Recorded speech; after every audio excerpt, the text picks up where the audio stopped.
홀로 섭니다. 생명의 말씀 읽고 순종해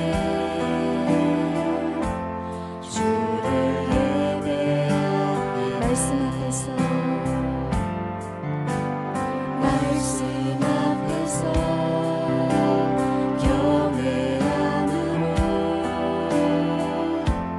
주께 홀로 섭니다. 생명의 말씀 읽고 순종해 주를 예배하니 다시 한번 고백합니다. 말씀 앞에서 경외함으로 주께 홀로 섭니다. 생명의 말씀 읽고 순종해 주를 예배하니 기록된 말씀 힘이 있어서 진리로 우리 거룩해 하며 거룩한 말씀 세세 영원히 복음이 되어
말씀하시는 목사님을 위하여 기도하며 나아가도록 하겠습니다.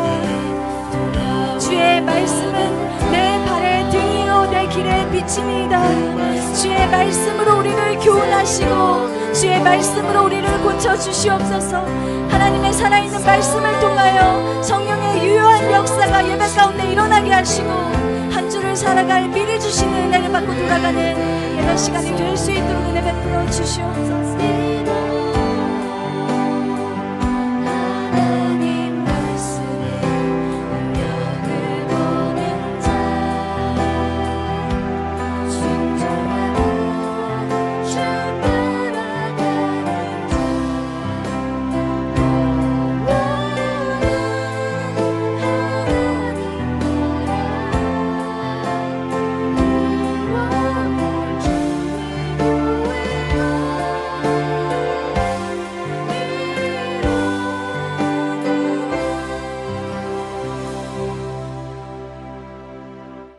우리 함께 말씀 보도록 하겠습니다. 함께 보실 말씀 사무엘상 15장 말씀입니다. 사무엘상 15장 우리 22절에서 23절 말씀을 우리 함께 보도록 하겠습니다. 사무엘상 15장 22절에서 23절 말씀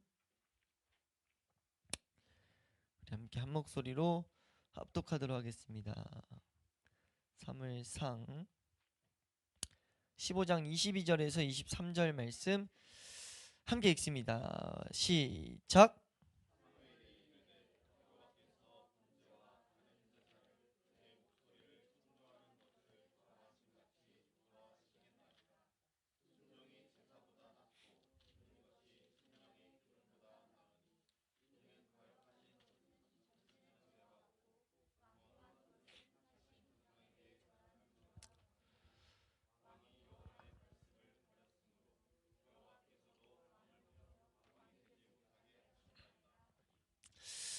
우리 한번 따라 고백하겠습니다. 주여, 이 시간도 승리하게 하여 주시옵소서.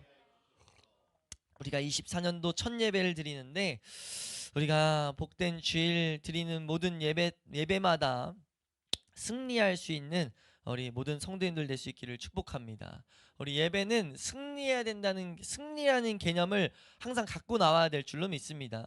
예배에 승리하는 것은 다른 것이 아니라 예배 가운데 하나님이 주시는 말씀을 듣지 못하게 하는 마귀와 그 말씀을 듣게 하는 그 복을 우리가 사모하는 그 씨름과 두 가지의 마음 가운데 우리가 하나님 말씀을 온전히 하나님 말씀으로 하나님 말씀을 온전히 이해하기 위하여 우리가 온전히 받기 위하여 온전히 은혜를 구하고 우리가 온 힘을 쏟는 그 일을 우리가 온전히 해나가는 것, 그 일이 우리 예배 가운데 이루어지는 것, 그게 승리의 모습인 줄로 믿습니다.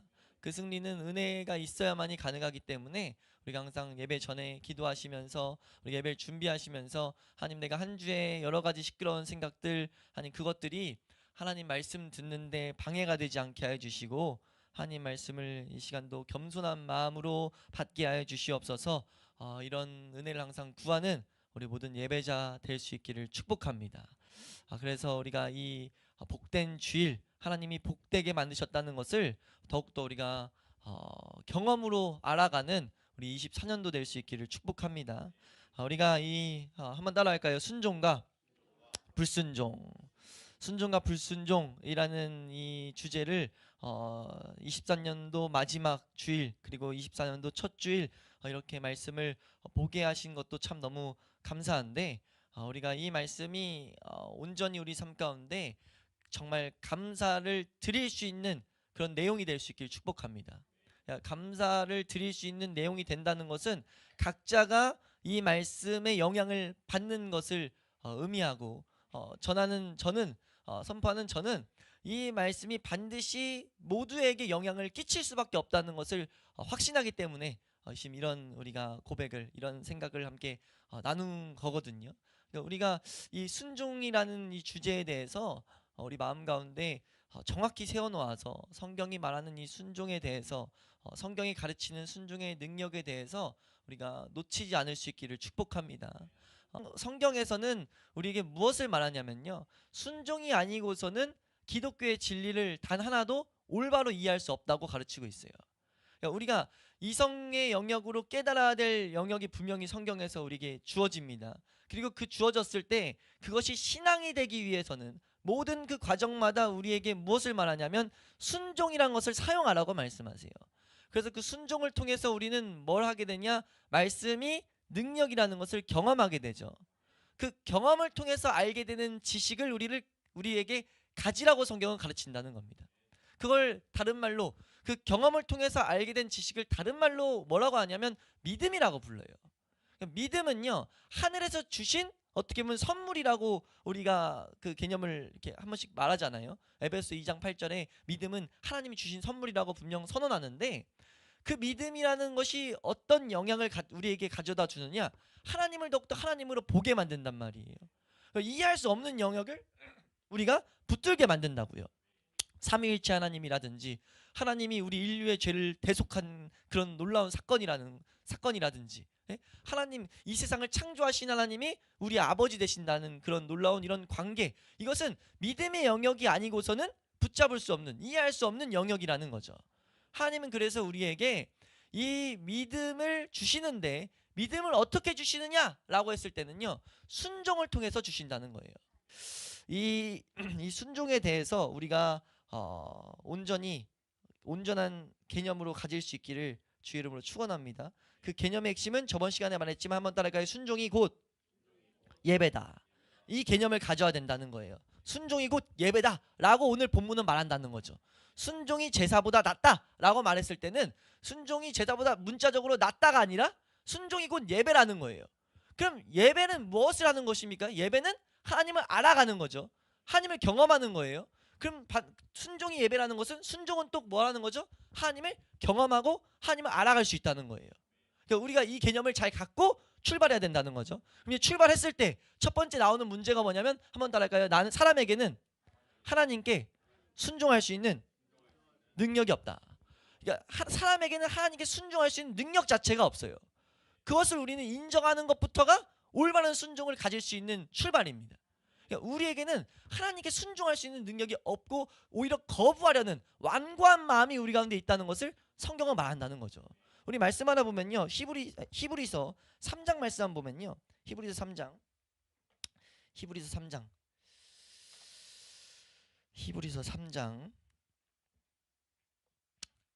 8절 말씀입니다. 함께 읽습니다. 시작.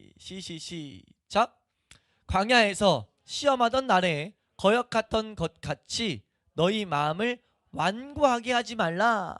지금 뭐라고 말하냐면, 여기서 이스라엘 백성이 광야라는 곳에서 이제 하나님의 시험을 받았거든요. 말씀으로 살아가야 된다는 것을 배우는 과정을 거쳤어요. 근데 그 과정을 거칠 때, 이제 절 쳐다보시면 간단히 설명을 드릴게요. 이스라엘 백성이 이제 하나님 말씀으로 살아가야 되는데, 하나님 백성으로 선택해서 우리 지금 계속 보고 있는 대로, 우리 보고 있는 개념을 하나님이 이스라엘 백성에게 명령했단 말이에요. 너희는 내 말을 가지고 살아갈 때 나의 백성인 것을 온 세계가 알게 될 거야. 이 세상을 만든 하나님이 너희 백성의 하나님인 것을 온 백성이 알게 될 거야. 뭐 할 때요? 하나님 말씀 따라 살 때. 근데 문제가 뭐였냐면요, 하나님이 이스라엘 백성들 마음에 뭐가 있다고 말하냐면 완고한 마음이 있었다는 것을 가르치기 원했다는 거예요. 우리 출애굽기라는 성경 보면 내내 그 과정이거든요. 모세가 어떤 기적을 행해요. 막 하늘에서 먹을 게 떨어져요. 놀라운 일입니까? 안 놀라운 일입니까? 너무 놀라운 일이죠. 갑자기 먹을 게 떨어져요. 이게 뭐 멀토당토 되는 얘기냐고요. 뭐 말도 안 되는 초자연적인 일이 일어났는데, 그게 왜 일어났냐면 이스라엘 백성이 배고프다 해서. 하나님이 우리를 애굽이라는 이스라엘 백성이 그 과정에서 뭐가 있었냐면 종되었던 어떤 나라의 종살이를 하고 있었거든요. 우리나라 일제시대처럼. 근데 하나님이 우리로 치면 일본을 핵폭탄 떨어지고 나서 이제 우리나라가 이제 광복을 맞았잖아요. 그런 것처럼 애굽이란 나라의 종살이를 하고 있었는데 애굽 땅에 10가지 재앙을 하나님이 내려버려요. 그래서 그 10가지 재앙을 통해 가지고 이스라엘 백성이 나오게 되거든요. 그러니까 하나님이 인도하신 걸 이스라엘 백성이 봤어요. 봤는데 나와서 어딜 가냐면 광야에 갔어요. 광야에 가다 보니까 광야에 먹을 게 있습니까? 없습니까? 먹을 게 없어요. 먹을 게 없으니까 이스라엘 백성들이 뭐 했냐면 불평불만을 가진 거예요.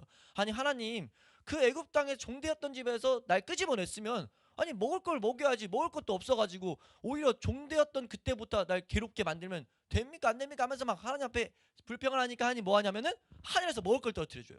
아침마다. 그걸 경험했단 말이에요. 그럼 너무 놀랍잖아요. 그럼 그때부터 우리 뭐 해야 되겠어요? 상식적으로 이 하나님만 쫓아가면 된다. 진짜 문제 없다. 인생 진짜 이건 말도 안 돼. 이런 생각을 할 거 아니에요. 그러면서 걸어갔어야 되는데 사람이 얼마나 웃기냐면, 하나님을 얼마나 못 보냐면 걸어가다가 또 목마른 일이 발생돼요. 그럼 하나님은 뭐 하길 바라냐면 하나님 앞에 기도하길 바란다고요. 왜냐, 하나님은 어떤 언약을 주냐면 내가 너를 인도한 이제 하나님인데 내가 너의 하나님이 되고 너를 주장하는, 널 책임지는 주인 되기 원한다. 이런 말 했거든요. 그럼 그 말씀 따라서 말씀을 내가 염두하고 있었다면, 말씀을 내 삶에 순종하고 있었다면, 순종이라는 개념은 말씀을 따라 산다는 건데, 따라 살았다면 딱 목마르면 뭐 해야 돼요? 하나님 주세요. 하나님 나에게 삶의 주인 되시겠다 했으니까 주세요 라고 해야 되는데 뭐 하냐면은 이스라엘 백성이 또 먼저 뭐 하냐면 불평부터 해요. 또 신세한탄 하면서 하나님, 내가 이렇게 여기서 광야에서 목말라 죽으려고 나왔어요? 하나님? 나 목말라 죽이려고 데리고 나왔어요? 이렇게 하면서 불평불만을 막 토해내요. 그래서 하나님 보시고 불신앙이라고 하거든요. 하나님을 믿지 않는다라고 하거든요. 근데 그 마음을 계속해서 뭐라고 말하냐면 그들의 마음이 계속해서 완고해진다. 계속해서 완고한 상태로 있다라고 말해요. 그것을 이스라엘 백성들의 그 모양을 한마디로 끌고 들어온 게 방금 읽었던 히브리서 3장 8절 말씀이에요. 바울이라는 사람의 시선으로 뭘 봤냐면 그들이 계속해서 마음을 완고하게 만들었다는 거죠. 그러니까 너희는 그러면 안 돼 라고 말하고 있다는 거예요. 그렇게 마음을 완고한 거 놔두면 하나님 말씀 순종 못해 라고 말하고 있다는 거예요. 우리 3장 13절 말씀도 한번 보시면요. 3장 13절 함께 읽습니다. 시작.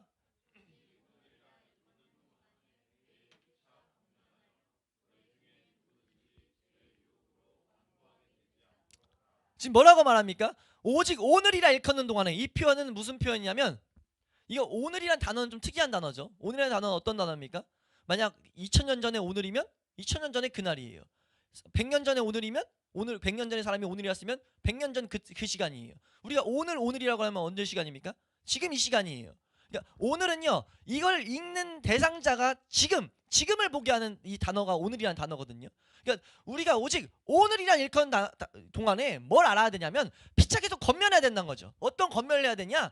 우리가 마음이 완고해지지 않기를 건면해야 된다는 거예요. 근데 마음이 왜 완고해져요? 죄라는 것이 들어오면 마음을 완고하게 만든다는 거죠. 이게 중요한 원리라는 겁니다. 우리도 모르지만 우리가 알지 못하는 사이에 어떤 일이 계속 발생되냐면요. 이 죄라는 건 여기서 말하는 죄는 나쁜 행동을 한다는 그런 단순한 죄가 아니라 하나님을 생각하지 않고 하나님을 보지 않는 그 모습들, 보지 않게 되는 그 방향들, 그런 것들이 모두 이제 죄라는 것에 포함되는데, 그러니까 우리가 이 세상 살아가면 자연스럽게 뭐 할 수밖에 없어요?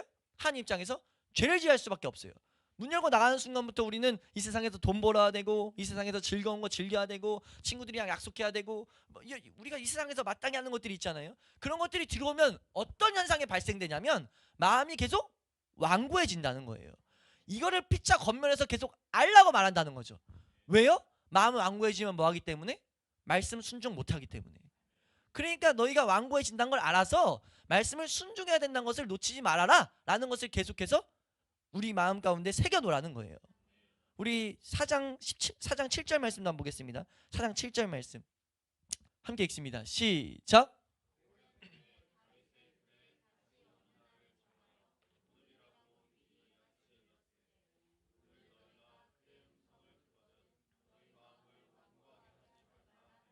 아멘. 계속 우리에게 권면하는 내용이 뭐냐면 오늘 너가 이 음성을 들었어. 하나님 말씀을 들었어. 먼저 해야 될 것은 너희 마음 완고하게 하면 안 돼. 이거 놔두면 우리가 시작할 때 말한 것처럼 기도하는 자리까지 절대 못 갈 거야. 이걸 우리는 이 성경의 가르침을 제대로 마음에 새기고 배울 수 있길 축원합니다. 저번 시간에도 한번 언급했듯이 우리 이성엔 교만이 장착되어 있어서 뭐 한다고 어떤 딱 성질이 있냐면 난 다 알아. 난 다 알아를 외치려는 성질이 있다고 한결같이 철학자들이든 신학자들이든 마음을 탐사한 자들은 계속 말해요. 우리 안에 내가 다 안다는 어떤 밑도 끝도 없는 자신감이 우리 가운데 있다는 거. 그렇기 때문에 우리는 뭘 배워야 되냐면 아니야 난 다 몰라라는 것을 알아야 된다는 거죠. 그렇게 해서 뭐라고 말합니까? 성경이 교만하지 마. 그래서 겸손해야 돼 라는 것을 말한다는 거죠. 우리가 이것을 계속해서 배우기 위해서 나의 안에 불순종하는 성질이 있다는 것을 배우게 하기 위해서 하나님은 무엇을 두셨냐면 우리에게 기준을 주셨다는 거예요. 어떤 기준이요? 계명이라는 기준. 10계명에서 5계명에 뭐라고 하냐? 내 부모를 공경해라 라고 말씀하셨다는 거죠. 한번 따라해요. 내 부모를 공경해라. 내 부모를 공경해라 라고 말했는데 이것을 이제 여러 가지 말할 수 있지만 우리는 오늘 이거 계명을 보는 게 아니기 때문에 이거에 대해서 정말 잘 정리해 놓은 것이 칼빈이라는 인물이 목회자가 어떻게 뭐라고 말했냐면 이 5계명을 가지고 이렇게 말한다면 들어보세요. 사람은 자기를 높이려는 욕망이 너무도 커서 타인에게 복종하는 것을 인정하려 하지 않는다. 그래서 하나님은 우리에게 순종하는 습관을 갖도록 가장 자애롭고 거부할 수 없는 윗사람인 부모를 대표로 제공해 주신 것이다 라고 말해요.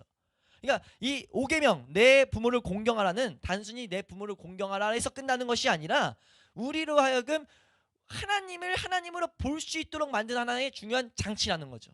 하나님을 하나님으로 보고 싶지 않는 하는 성향이 있다, 성질이 있다는 것을 계속 발견해야 된다는 거예요. 그 기준으로서 뭘 주셨냐면 내 부모를 공경해라. 바울은 이걸 가지고 저번 주 말씀에 봤지만 뭐라고요? 내 모든 위에 있는 권세들에게 복종해라. 내 모든 위에 있는 권세들에게 복종해가지고 너가 얼마나 하나님 말씀을 지키지 않으려고 하는지 알라는 거예요. 여기서부터 우리의 신앙생활의 올바른 걸음은 시작된다는 거죠. 맞잖아요. 사실 우리가 하나님 앞에 저번 시간에 이런 예화를 한번 드렸는데, 우리 부모님에 대해서 효도한다 해놓고 내가 부모님, 저희 아버지 어머니에게 효도하기 원해요 해놓고 평소에는 말만 하면은 무슨 부탁하면 내가 그거 왜 들어줘야 돼? 막 하나도 부탁 안 들어줘요. 네? 그리고 말만 하면 짜증이 나서 짜증 말하는데 공경하는 마음, 순종하는 마음이 아니라 막 틱틱대고 막 평소에 말은 다 그렇게 하는데 내 마음에 내 기준은, 순종이라는 것은 엄마한테 한 달에 한 번 100만 원 용돈 드리는 거야. 용돈 드리는 게 내가 최선의 효도야. 이건 이 세상 누구보다 잘하는 거야. 다른 사람은 2, 30만 원밖에 안 하는데 난 한 달에 100만 원, 이걸 기준을 세웠다 쳐요. 그래서 한 달에 100만 원 용돈을 딱 줘요. 용돈을 주면서 와, 난 진짜 누구보다 효자야. 나는 효자니까 엄마 아빠 나한테 잘해야 돼 라는 마음을 가져요. 이게 맞아요? 맞아요? 이게 그 사람이 지금 효도하고 있는 겁니까? 효도는 아니죠. 효도는 뭡니까? 그 사람과의 마음, 그 부모님과의 마음과의 이 올바른, 어떻게 보면 커뮤니케이션부터 시작된다고요. 그 마음을 기쁘게 해드리는 게 가장 큰 효도라고요. 맞잖아요. 거기서부터 관계는 시작된다고요. 단적인 예로 이해되세요? 우리가 신앙생활을 이것을 무너뜨리고 할 수 있다는 거죠. 신앙생활의 1번은 하나님과 교제하는 겁니다. 근데 하나님을 어떻게 우리가 바라보고 있는지도 점검 안 하고, 우리가 딱 이런 모습이 있을 수 있다니까요. 하나님 평소에 우리말로 그냥 완전 무시하고 완전 무시하고 사는데 필요할 때만 구해. 근데 필요할 때만 구하면서 하나님 앞에 구하는 명목이 뭐라 해야 돼? 기준이 뭐냐면 나는 그래도 하나님의 올바른 사람이라는 거예요. 왜요? 난 기도도 했고, 난 헌금도 했고, 난 예배도 드렸고, 나는 봉사도 했고, 난 하나님 말씀대로 살려고 모두 해봤고, 이렇게 했다는 거죠. 근데 평소에 하나님에 대해서 이 관계는 완전 무너져 있어요. 그럼 방금 말씀드렸던 예와 똑같다는 거예요. 그래놓고 왜 하나님은 나에게 뭘 안 해줍니까? 라는 이런 얼토당토 않는 신앙생활을 우리가 할 수 있다는 거죠. 이해되세요? 그러니까 우리의 신앙생활은 하나님과 관계가 올바로 맺어지는 데부터 시작해요. 근데 기본적으로 사람에게 뭐가 있다고요? 하나님과의 관계를 올바로 맺기 싫어하는 본성이 있다고요. 이것을 깨닫도록 하나님은 뭘 주신 거냐면 순종에 대한 기준들을 주신 거예요. 우리가 윗사람들에게 복종해라 라는 기준을 통해 가지고 얼마나 우리 가운데 복종하기 싫어하는 모습이 있는지를 발견하라는 거죠. 우리가 발견할 수 있길 축원합니다. 우리가 24년도에는 이 기준을 정확히 세워둬서 은혜를 항상 구해가지고 수많은 윗사람을 통해가지고 나의 불순종이 보이고 날마다 이 말씀이 우리를 찔러가지고 예수 그리스도를 찾을 수밖에 없는 삶이 될 수 있길 축원합니다. 이해가 되세요? 우리 귀결은 우리의 순종은 그럼 어디서 나옵니까? 이 말씀을 여기서 끝내면 그럼 우리가 순종해야 되겠네, 윗사람에게 복종할 수 있도록 훈련해야 되겠네, 그게 아니에요. 윗사람에게 기준을 준 이유는 그렇지 못하다는 걸 발견하라는 거죠. 발견을 통해서 뭐 하도록요? 은혜를 구하라고요. 예수 그리스도의 은혜를 구하라고요. 예수 그리스도가 뭐라고 말했습니까? 수고하고 무거운 짐진 자들아 다 내게로 와라. 그러면서 뭐라고 해요? 내 짐은 가볍다라고 말하면서 그 가운데 나는 온유하고 겸손하니라고 말해요. 겸손을 그 가운데 콕 집어 말한 이유가 뭐냐면 그 겸손을 우리는 배워야 된다는 거죠. 거기로부터 모든 축복의 통로가 시작되기 때문에 우리가 겸손을 배우게 돼서 예수 그리스도 안에 있는 겸손을 우리 가운데 갖게 되면요, 우리가 뭐 하게 되냐면 하나님 말씀에 순종할 수 있게 됩니다. 이게 말씀이 삶 가운데 능력되기 시작한다고요. 말씀이 능력되기 시작하면 그때부터 우리가 뭐 하게 되는 거냐면 하나님의 능력들이 삶 가운데 나타나니까 하나님의 사람으로 살아가고 오히려 하나님을 찬송하고 이 세상에 어떠한 요인도 우리를 요동치게 안 하는 거예요. 바울이 고백하는 것처럼 내가 풍부에 처하나 비천에 처하나 내가 매를 맞든지 내가 어디서 사람들에게 존경을 받든지 존경을 받는 게 기쁨이 안 되고 돈을 번 게 기쁨이 안 되고 가난한 게 나에게 슬픔이 안 되고 매를 맞는 게 슬픔이 안 되고 그냥 난 어떠한 환경에서도 나는 모든 환경에서 일체에 만족할 수 있는 만족의 비결을 배웠다. 그게 뭐예요? 내게 능력 주신 자 안에서 난 모든 걸 할 수 있어 라고 선언하는 거잖아요. 내게 능력 주신 자가 누군데요? 예수 그리스도라는 거죠. 이 원리를 딱 깨닫다 보니까 이 예수 그리스도를 통해서 말씀이 능력된다는 걸 알고 나니까 어떤 환경이어도 바울이라는 인생에 요동함을 줄 수 있었던 게 아니라는 거예요. 그게 그리스도인입니다. 이 세상을 바라보는 것이 아니라 하나님 나라를 바라보고 살아가는 삶들, 그 삶이 그리스도인이잖아요. 그것을 살아가려면은 은혜가 와야 된다고요. 그 은혜가 오게 하는 비결이 뭐냐? 순종이라는 겁니다.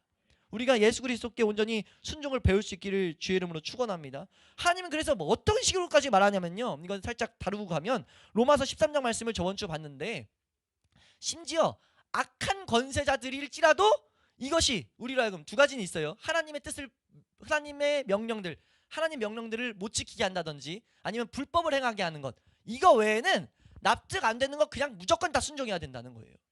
이걸 말하는 게 로마서 13장 4절에 나옵니다. 로마서 13장 4절. 이거 좀 중요한 내용이어서 한번 보겠습니다. 3절 4절 읽겠습니다. 3절 4절. 3절 4절입니다. 함께 읽습니다. 시작.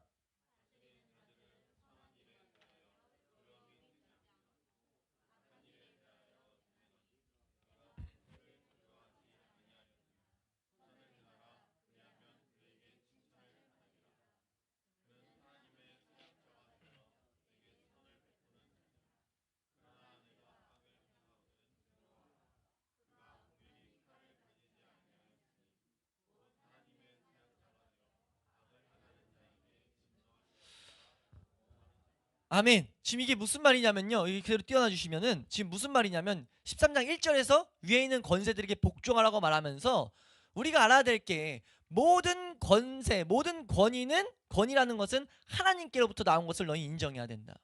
이게 지금 우리가 계속 배웠던 순종함을 배우게 하기 위해서 이 세상의 모든 윗사람들을, 이 관계를 선택했다는 거예요. 근데 관계에 있다 보면은 선한 사람이 있을 수 있잖아요. 우리 윗사람들이 정말 직장 생활이라든지 어디선지 윗사람이 선한 사람이 있을 수 있는데, 그때는 우리가 그냥 하나님 앞에 감사해라, 하나님이 그냥 우리에게 선을 주기 때문이다 라고 말하는데, 여기까지 문제가 없어요. 근데 뭐라고 말하냐면, 우리에게 악을 행하거든 우리에게 뭐라고 하냐면 두려워라고 말해요. 근데 그 두려운 이유가 뭐냐면, 그 사람이 우리 해칠까봐가 아니라, 그 사람이 악한 그 윗사람이 있는 이유가 있는데, 그 이유가 뭐냐면 공연히 칼을 가지지 아니었다. 그냥 이유 없이 칼을 가진 게 아니라 하나님의 사역자가 돼서, 하나님의 오히려 일꾼이 돼가지고 악을 행하는 자에게 진노하심을 따라 지금 하나님이 징계 내리는 거다 라고 말하고 있다는 거예요. 이게 무슨 말이냐면, 하나님의 사람들, 우리 입장에서 하나님의 사람들에게 우리의 죄를 깨닫도록, 우리의 죄를 더욱더 발견하도록 징계하신 도구로 삼는다는 거죠. 우리 직장생활의 윗사람이든 부모님이든 그렇게 시선을 가져야 된다는 거예요. 왜요? 모든 권위는 하나님이 주신 거기 때문에. 그래서 우리가 우리 삶 가운데, 직장생활에서 부모님과의 관계에서 내가 순종하기 어려운, 분명히 죄를 짓게 하는 얘기가 아닌데 납득이 안 돼요. 너는 얼마나 잘하는데 자기도 못하는 걸 왜 시켜? 뭐 이런 불만들을 품을 수 있단 말이에요. 무슨 말인지 이해가 되시나요? 그런 맥락의 일들이 일어났을 때 그것으로 가는 것이 아니라, 우리가 뭘 해야 되냐면, 이 말씀을 온전히 가진 자들은 뭐 해야 되냐면, 한 번 더 할까요? 내 안에 죄를 발견하게 해 주시옵소서 라고 해야 된다는 거예요.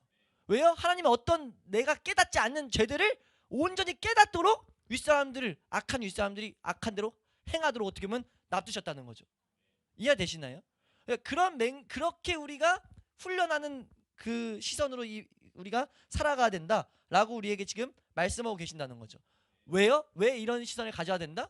우리 안에 있는 완악함은 이렇게 해서라도 부숴야 되기 때문에, 이렇게 해서라도 처리해야 우리는 그리스도인으로 살아갈 수 있기 때문에 우리가 이것을 놓치지 않을 수 있기를 축원합니다. 우리 말씀 하나 더 보시면, 말씀 우리 고린도 후서 3장 14절 말씀입니다. 고린도서 3장 14절 함께 읽습니다. 시작.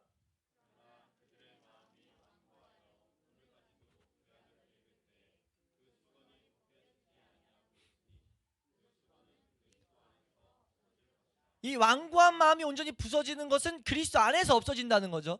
이 일을 위해서, 이 온전한 순종을 보이시기 위해서 뭐 하셨냐면 예수님은 오셨다는 거예요. 반대로 말하면요, 예수님이 오셔야 할 만큼 우리의 완고함은 심각하다는 겁니다. 이 완고함은 절대적으로 심각하다는 거예요. 우리 가운데 우리는 이 말씀을 들을 때도 그렇게까지 내가 불순종을 한다고 하는데, 우리의 성질 자체는, 우리에게 아예 본성에 심어져 있는 것 자체는 그냥 불순종하고자 하는 본성이 그냥 깔려 있어가지고 어떻게 해서든지 조금이라도 핑계대는가 타협하려고 한다고요. 말씀에 순종 안 하려는 것을 일으킨다는 거죠. 그래서 이렇게 심각하기 때문에 예수 그리스도가 아니면 처리할 수 없었다는 거예요. 그걸 말하는 게 뭡니까? 빌립보서 2장 6절에서 8절 말씀이에요. 빌립보서 2장 6절에서 8절 말씀 우리 보고 이제 말씀 마무리하면요. 함께 읽습니다. 시작.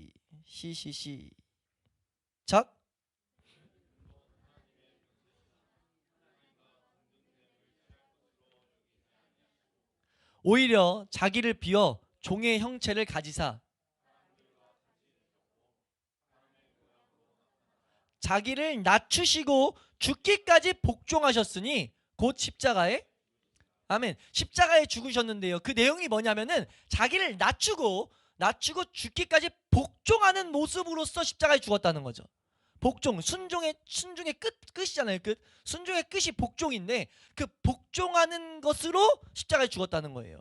왜요? 본이 되기 위해서. 우리가 가야 될 길이란 것을 알려주시기 위해서. 우리가 알아야 될 것은요, 교만한 자는 절대로 순종을 배울 수가 없어요. 예수 그리스도 안에 있는 순종을 배울 수가 없다고요. 다른 말로 무슨 말이냐면 내 안에 완고함이 있다는 것을 내가 보지 않는 이상 우리는 예수 그리스도 앞에 나아갈 수가 없습니다. 완고함이 있다는 걸 우리가 이렇게 어느 정도 나눌 때 어느 정도 알 수 있어요. 근데 그걸 내가 삶으로 느껴야 된다니까요. 그 느낄 수 있는 비결이 뭡니까? 위에 있는 권세들에게 순종하라는 계명을 정확히 세워놓고 살아보자고요. 네? 우리가 저번 주에 말씀 봤지만 일터에서 일을 하는데 죽게 하듯 순종하듯이 모든 일에서 최선을 다해서 해보자고요. 안 된다니까요. 우리가 얼마나 이기적이고 얼마나 나만을 생각하는지 피해간다고요. 난 싫은데 소리 한다고요. 그때 우리는 지나가는 것이 아니라 그것이 죄에서 시작됐다는 것을 발견해야 된다는 것을 잊지 않게 축원합니다. 왜냐하면 그래야 그 모습을 가지고 뭐 할 수 있기 때문에 예수 그리스도 앞에 나갈 수 있기 때문에 내가 예수 그리스도가 필요하다고 그때 고백한다니까요. 그냥 평소에 고백한다는 건 그냥 뭐 소리 없는 의미 없는 그냥 입에 외침일 수 있다고요. 근데 성경은 뭐라고 말하냐면 마음을 다해서 하나님을 찾으라고 말해요. 마음을 다할 수 있는 유일한 방법은요, 말씀이 내 삶 가운데 예수 그리스도가 필요하다는 것을 발견하게 할 때만이 그 일이 일어난다는 거예요. 마음을 다해 예수 그리스도를 찾게 된다는 거죠. 우리가 삶 가운데 이 말씀을 실천해서 우리가 이 말씀을 순종을 하는 열매를 맺어서 삶 가운데 내 완악함을 발견할 수 있는 그 은혜가 있을 수 있길 축원합니다. 그때 우리가 붙잡아야 될 건 뭐냐면 예수 그리스도가 죽기까지 순종하셨다. 죽기까지 복종하셨다. 왜요? 예수 그리스도가 이 과정 가운데 순종함을 배워가지고 우리에게 주기 위함이에요.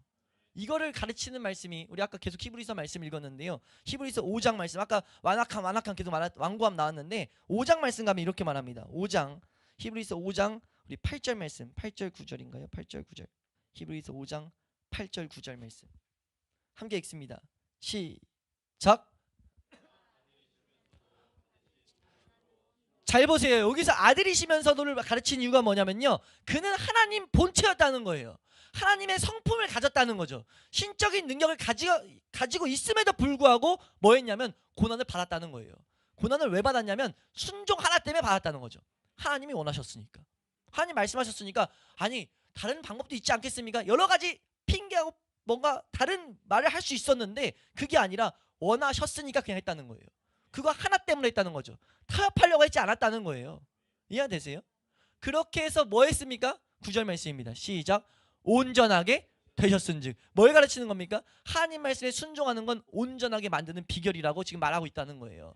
그러면서 뭐라고 말하냐면 이어서 있습니다. 시작.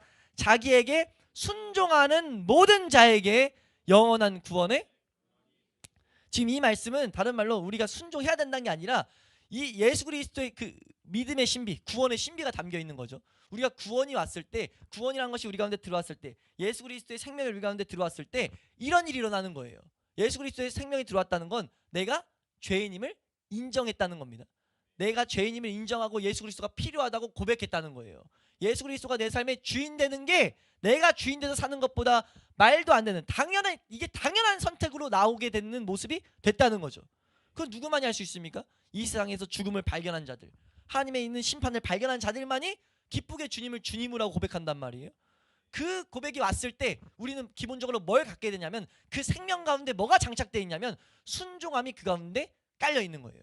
그래서 그때부터 우리는 뭐 할 수 있냐면 순종할 수 있습니다. 말씀에 순종할 수 있다고요. 뭐 할 때마다요? 예수 그리스도께 붙을 때마다. 생명이 있는 자들은요, 이 죄를 발견을 온전히 하게 될 때 순종하는 자리까지 나아갈 수 있다는 거예요. 그렇게 순종하는 자리에 나아가면 뭐 하게 됩니까? 말씀이 끊임없이 우리로 하여금 온전하게 되는, 말씀을 우리 온전하게 만드는 그 길들이 우리 가운데 하나씩 경험되게 된다는 거죠. 우리 이 말씀을 가르친 거 우리 계속 읽었지만 또 한 번 읽고 넘어가면 디모데후서 3장 15절에서 17절 말씀이 이걸 그렇게 설명하는 거예요. 한번 보겠습니다. 시작. 또 어려서부터 성경을 알았나니 성경은 능히 너로 하여금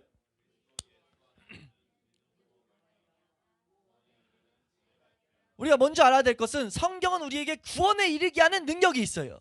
구원에 이르게 하는 지혜가, 능력이 그 안에 담겨 있습니다. 그것을 가지고 그래서 구원을 얻은 자들이 16, 17절입니다. 시작. 모든 성경은 그래서 교훈과 책망과 바르게 함과 의로 교육하게 유익하니까 이것을 가지고 교훈 삼고 책망을 받고 바르게 하는 길을 배우고 의로 교육하는 것을 계속 행하면 17절 말씀 시작. 이는